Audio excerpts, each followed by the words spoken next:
You're listening to the Business Mike podcast. Amazing interviews with entrepreneurs and industry thought leaders. Hello and welcome to another episode of Business Mike. And today it is my privilege and honor to have Dr. Wale as our guest. Dr. Wale, can you share with the listeners and viewers a little bit about yourself and what you do? All right, fantastic. Thank you so much for having me. Like you heard, my name is Wale, and my background is in social statistics. I started my career at a place called the Institute for Policy and Strategic Studies. I started first as a researcher, and then moved into consulting. And we were initially in the strategy space, but we discovered something that no matter how great the strategy was, if the working environment, the culture was not right, the strategy was going nowhere. So we realized there was more we needed to do. And that's how we now got into the culture space. And when we got into culture, we discovered something, that the environment internally was affecting performance out there. So guys were having a lot of campaigns on customer stuff and all that. They were looking out, but we found out that the place to look was inside, because the experience the employees have is what they simply pass on. And that's how we now decided, we're just going to focus and dedicate ourselves to this space called customer experience. And that's what we do now. And we've been at this for many years, very many years, 3 decades now. Right. And are there any examples that you've had whereby the internal culture changing has had a direct impact on the performance of the organization? Are there any stories you can share with us from that experience? Oh, absolutely. There are many organizations, some of them, of course, because of confidentiality issues, I probably won't be able to mention their name, but I'll give you an example of an airline that we did some stuff with. And, we decided, look, let's just boost this culture thing. This customer experience thing. And oh boy, they invested heavily, in setting that whole thing, creating the customer experience architecture. We designed that whole thing. We looked at the customer experience ecosystem. What are all the touch points? So looking at all that, and I tell you what, the results have been dramatic. The results have actually been very, very dramatic for everybody to see. So that's one. I've seen that even in the banking space also, that once we fixed the issue of the experience that the customers were having, but we started with the internal dynamics. Once we fixed that, then the rest was easy. It just spilled out to the rest of the customers. And one of the things we really push is this, that great products and great services will produce customers, but great experiences will produce ambassadors. And what every organization needs are ambassadors.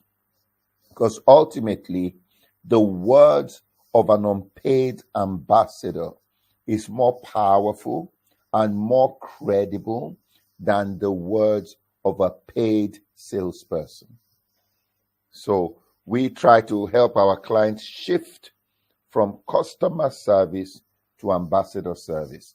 And for so many reasons, you see, customers are fickle. That means when somebody else comes with a better product or better pricing and all that, customer is gone, But and when things go really bad, the customer is gone.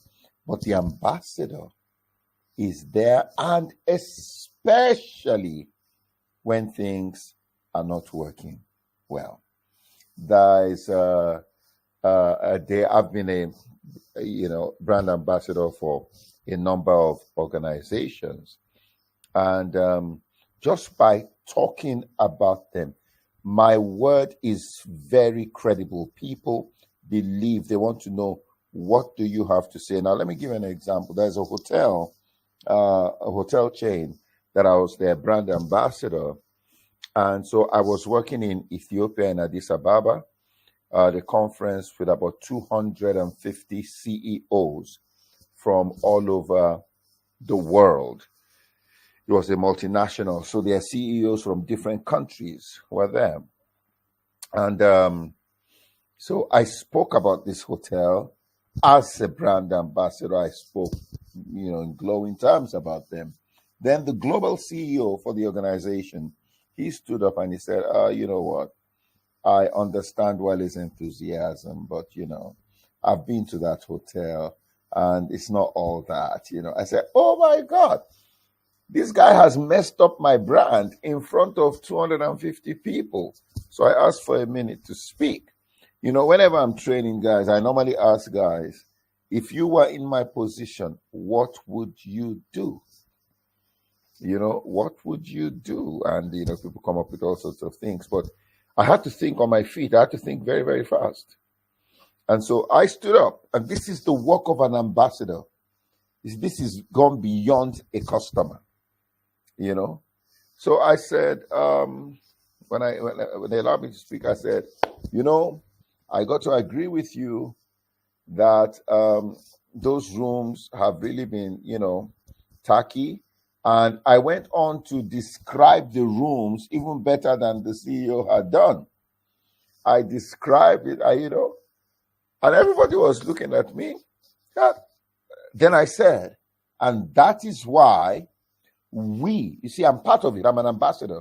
That is why we have embarked on an $18 million renovation. Then they all woke up. They said, oh, wow. Now they wanted to know what an $18 million renovation looked like. And I told the CEO, I said, and you know what? Once we are done with the renovation, I am giving you a complimentary to come to the hotel with your family. That's the work of an ambassador. A customer can't do that. All right? Because the ambassador knows what's going on in his brand. So, of course, immediately after that, this was in Addis, I got out, I called Kenya, I called the CEO of the hotel. I said, yo, bro, we're in trouble, but this is what I've done, And he said, no problem. You know what happened?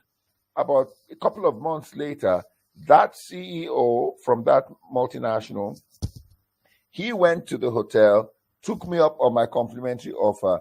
By the time he left, he was also an ambassador. That's the work. You see, so ambassadors birth ambassadors. Wow, that's a very inspiring story. And for me, it comes back down to the beginning stages whereby the CEO or the board agree to invest in customer experience. I've had so many guests on the show, and one of the challenges they have is convincing the decision makers to invest in culture, to invest in customer experience, because they're competing priorities. So how do you overcome that hurdle of letting the board know that this is where your dollars are well worth spent, as opposed to putting them elsewhere? How do you convince them? Because one of the biggest challenges many of the guests I have pose is aligning the customer experience with the sales directly and showing them that this is how you will make money from customer experience and it's measurable. Sometimes pitching or presenting that poses to be a challenge. So how have you overcome that particular hurdle? That's actually a very, very simple one. It's a no-brainer because, you see, a lot of people want to, maybe why I understand this very well is because I not only do I speak to a lot of boards, okay? I work with a lot of boards, but also I'm a business owner and I'm on boards myself. So I understand the dynamics from both sides. And let me first take it, me sitting on the board side. I have had too many proposals that are theoretical. but nothing to show for it. Okay? So, as a board member, that makes me hesitant to just, support just another proposal. Okay? Now, so I leave my board member role, I come to the other side, and I say, look, I am not trying to tell, I am going to show. When I show, it's more convincing. All right? And then I have discovered that there are a lot of dynamics in the experience that don't even require money. We came up with an index, understanding of customer needs, communication. We came up with a whole load of things. I wrote a book on the customer, for the customer experience, and we came up with all these things. It's called from customer to ambassador, the experience, and we came up with all these, parameters, and you find out that these parameters is from customer, from the experience, from customer to ambassador. And you know what? We realized that all these things, a lot of these things, don't really at the onset require a big budget. I don't need a budget to understand my customers' needs. You understand what I'm saying? It's just a positioning. It's more of a mental positioning, and I don't need a $1 million budget to understand how to communicate. I don't need it. So when I sit on both sides, I am able to address this. Execution is one of the dynamics of the experience. Now, if we have not executed without a budget, how are we going to suddenly change it when we have a budget? So, a lot of times we put so much behind the money. But because I've had the experience of working on both sides, I've realized that we can initiate this process to a point, now listen, where the process will pay for itself. It will pay for itself. That means we initiate the process, we put the parameters in place, we put the tools in place, get it working. At that point, nobody is going to argue, because only fools doubt proof,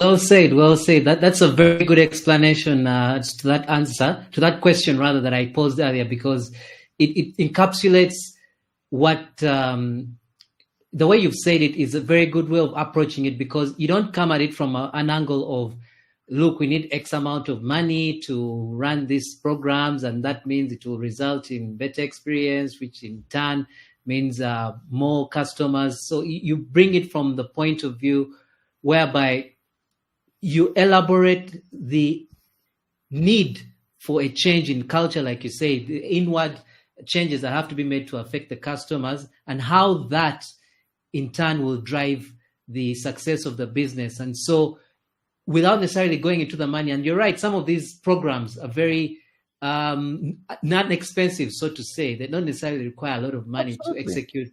Things like surveys, I don't think you need a big budget to get a survey to understand or appreciate your customer needs. It's understanding how to service them better. And that drives me to the point that you made a while back before we started recording, where I think you're giving the example of the airline, and you said the experience of the customer is not necessarily with the people they interact with directly. And you gave the example of food. The person preparing the food does not necessarily engage with the customer, but that food quality is directly impacting the customer's experience. And so it is highlighting how all these things blend together to create a wonderful experience. So maybe you can go into detail on that one. Yeah, that's what we call the customer experience ecosystem. The ecosystem. So let me give you an example. You want to travel, you buy your ticket maybe online, okay? And this is the difference between customer service and customer experience. Customer service is a snapshot. It's a moment. Customer experience is a value chain. It's an ecosystem.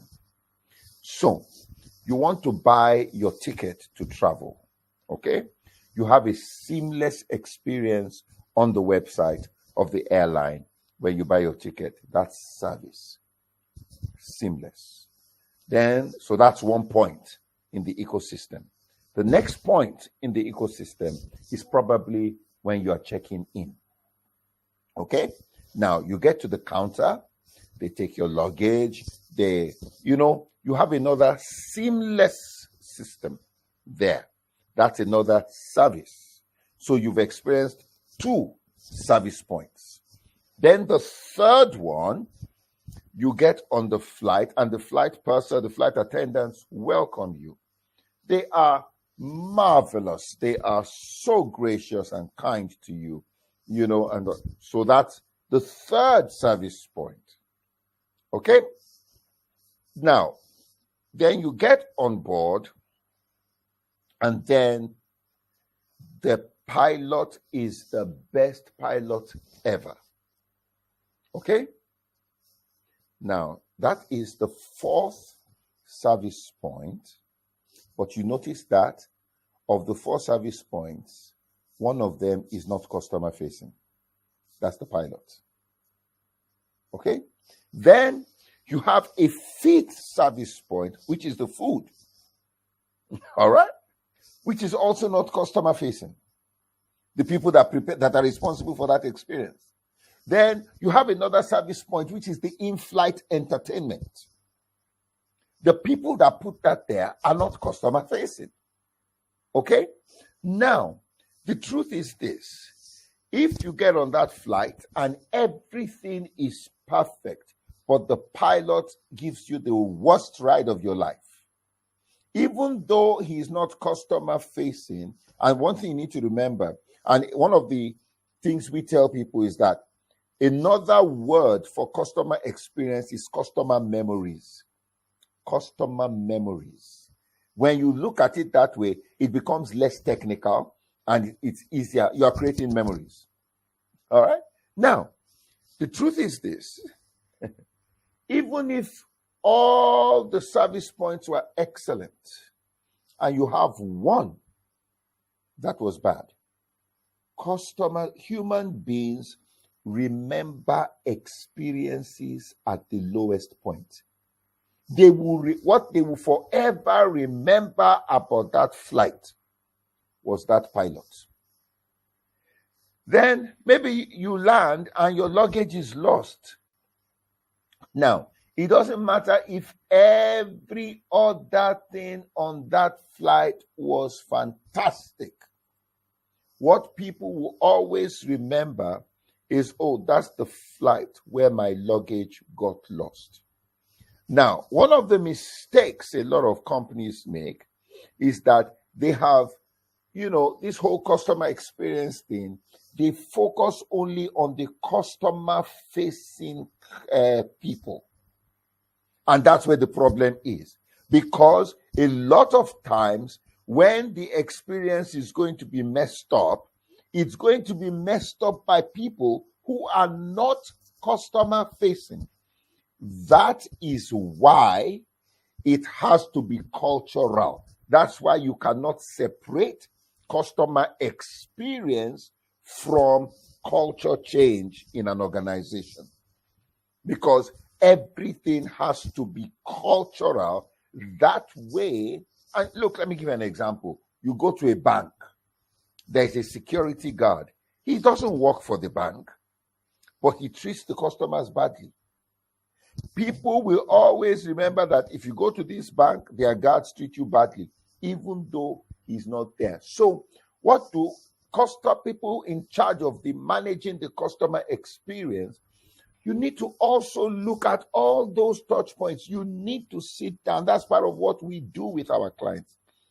Let us design the architecture. What is the ecosystem? What are all the points in that ecosystem? Particularly the hidden points, the non-customer facing points. Let us fix that. Let us look at the people that can give a bad experience, but they are not in our employment. The outsourced staff, the security, all those guys. Let's look at that. We cannot leave it to chance. Customer experience has to be deliberate, it has to be intentional, and it has to be wide sweeping. Okay? No, thank you so much for that. I what I take away from your explanation there that has really stuck with me is perceiving customer experience as customer memories. I think that's the most important thing, is because we take away particular moments throughout the journey, and those moments are the ones that inform our experience, because it's what we remember about the entire interaction with the organization, whatever company we're dealing with. So making sure that all points, even those that are hidden, like you rightly said, are tuned to giving the customer the best memories, then I think we're on the right track. And I think that's something that's normally neglected within organizations for some reason that I've never quite understood. And that's why I love the field that we're in. It's because it's something so simple, and yet very few people take it seriously, despite the fact that it has a very critical impact on how much business they will get in the long term. So I think there's a need, and thank you for doing this, to engage organizations and help them appreciate the value of having a good customer experience and why that's important for their business to survive and to grow. So that's a good note to take. So with all your experience, what is the one key question that you ask organizations to find out how they're doing, or to make them think about customer experience? What things do you ask them when you interact with them? You know, a lot of people are so focused on,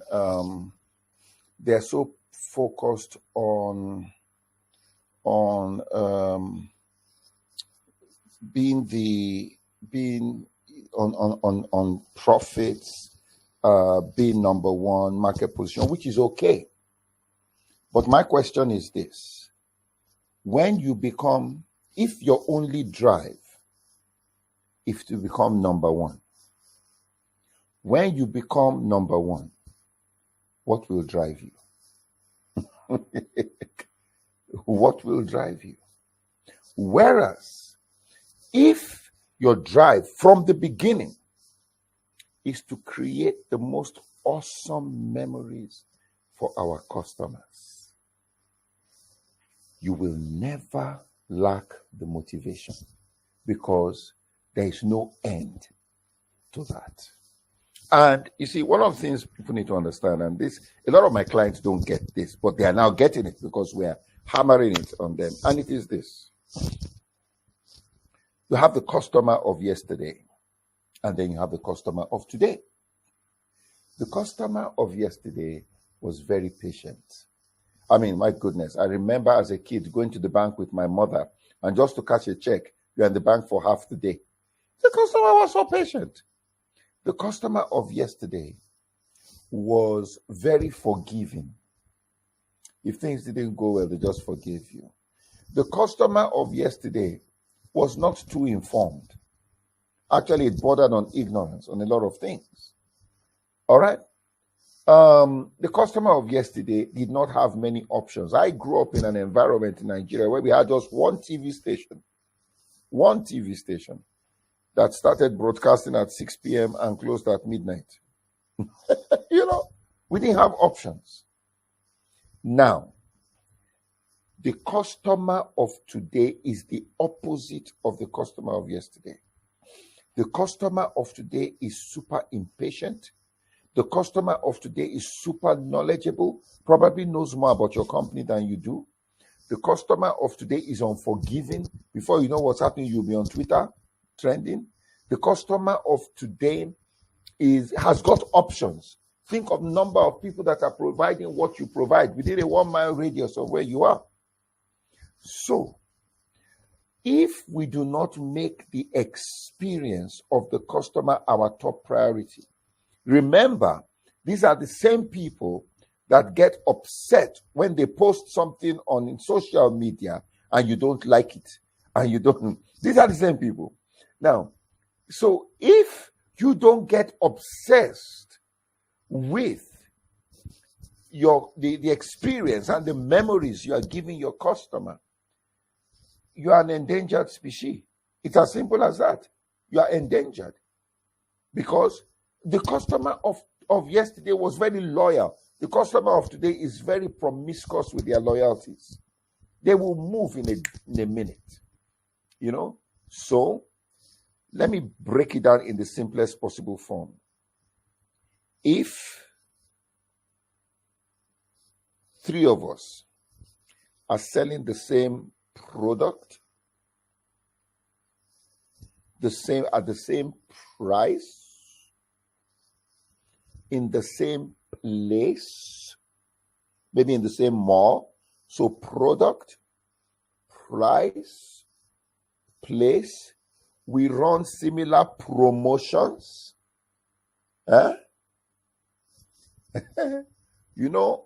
the end of the day, what's going to determine who is making the sale is the person doing the selling.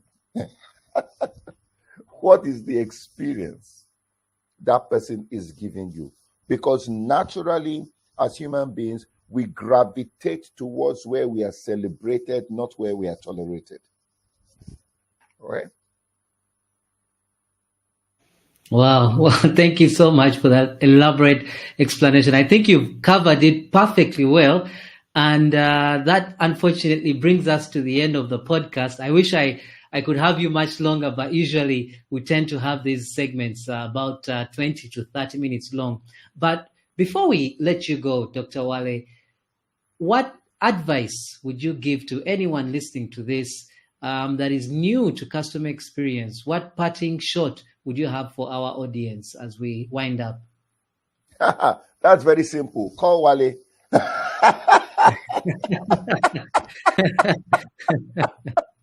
That's a good one. That's very. I come to Uganda quite often, and I love being in Uganda. But on a serious note, is that we cannot make assumptions about customer experience. It has to be intentional, it has to be deliberate, and it has to be fact-based, not based on assumptions. Okay, I'll just follow up on that one. For those that want to call you, where and how can they get in touch with you? Can you share your contact with us? If you have a web presence, how can we reach you? Oh, fantastic. I'm very, very vocal on LinkedIn. Just look for Wale Akinyemi, my name. I'm very vocal. I'm always talking about customer experience on LinkedIn. We've written books. I'm on my 22nd book or so now. I've authored 22 books. I'm very passionate about this. So I think social media is the easiest way to get me. Just look for me, Wale Akinyemi on LinkedIn. There's the Wale Akinyemi resource page on Facebook. There is Wale Akinyemi on Twitter. But LinkedIn is where the action is. All right. And I can also give you my email address is wale@powertalks.biz. Wale, WALE, at PowerTalks with an S.biz. Okay. Okay. Thank you, Dr. Wale. I'll make sure I put those links in the description below so that those who want them can easily find them. Again, thank you so much, Dr. Wale. Every time I engage with you, I learn something new, and that is why I enjoy these sessions. It's a chance for me to record these conversations and come back to them every now and again whenever I need to refer to something. So thank you so much. I'm sure our audience have learned something from you today, and we definitely wish you the very best and look forward to the future that you're creating one where we all have a wonderful customer experience. Thank you so much, Dr. Wale, and God bless you. Thank you for having me. God bless. Thank you.